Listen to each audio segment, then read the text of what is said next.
You've heard it a million times. Just walk 10,000 steps a day and the weight will fall off. So you start walking, you track your steps, you put in the time. But a month goes by and the scale hasn't budged. Maybe your jeans even feel a little tighter. What gives? Here is the hard truth. Walking is one of the best tools for fat loss, but most people are doing it effectively for general health, but ineffectively for weight loss. There is a specific way you need to walk to turn your body into a fat burning machine. Today on Staying Healthy Tips, I'm breaking down the specific intensity, duration, and strategies you need to stop just going for a stroll and start actually seeing results. Let's start with the biggest mistake: intensity. If you are walking for weight loss, a casual stroll around the mall window shopping doesn't count the same way a deliberate workout does. To burn fat, we need to get your heart rate into what is called zone 2. Zone 2 is the sweet spot where your body prefers to use stored fat for fuel rather than carbohydrates. But how do you know if you're there without a fancy heart monitor? Use the talk test. If you can walk and sing a song comfortably, you are walking too slow. If you are gasping for air and can't speak a full sentence, you're pushing into cardio/running territory. You want to be right in the middle. You can hold a conversation, but you'd rather not because you're slightly out of breath. That is your fat burning zone. If you aren't sweating a little bit, pick up the pace. Next, let's talk about timing. How long do you actually need to walk? While short walks are great for blood sugar control, especially after meals for pure weight loss, we want to look at duration. It takes a little time for your body to burn through the glycogen in your blood and switch over to burning fat stores. Ideally, you want to aim for a continuous walk of 30 to 45 minutes. That seems to be the magic window where the calorie burn becomes significant enough to contribute to a deficit. If you can, try doing this first thing in the morning. Some research suggests that fasted cardio, walking before you eat breakfast, can help tap into fat stores faster because your insulin levels are low. But if you aren't a morning person, don't worry. Walking at 6 p.m. is infinitely better than not walking at all.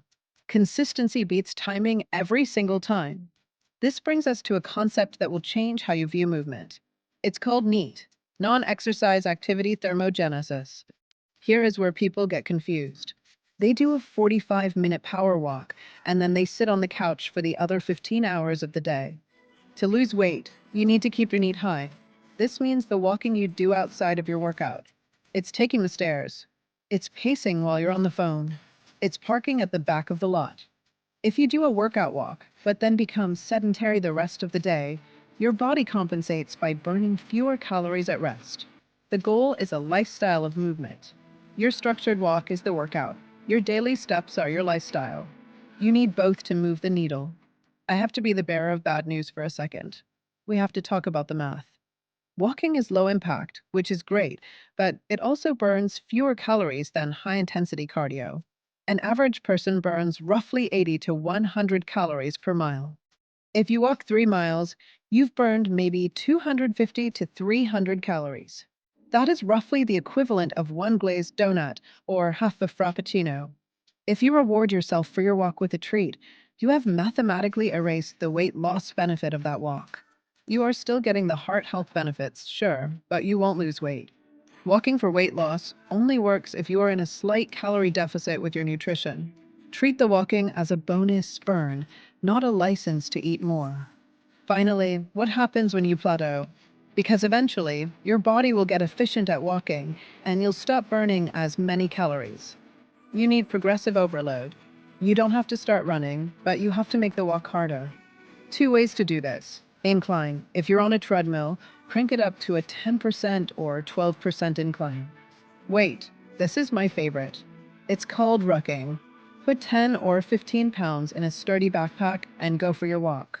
That extra weight builds muscle in your legs and core, and muscle burns more calories than fat, even while you sleep. So, to recap, walk briskly so you can't quite sing, aim for 30 to 45 minutes. Keep moving throughout the day, don't eat back your calories, and add hills or wait when it gets too easy. Walking is the most sustainable exercise there is. You can do this for the rest of your life. I want to know, what is your daily step goal right now? Drop it in the comments below and let's keep each other accountable. If you found these tips helpful, hit that like button and subscribe to Staying Healthy Tips for more practical advice on living your best life. I'll see you in the next video.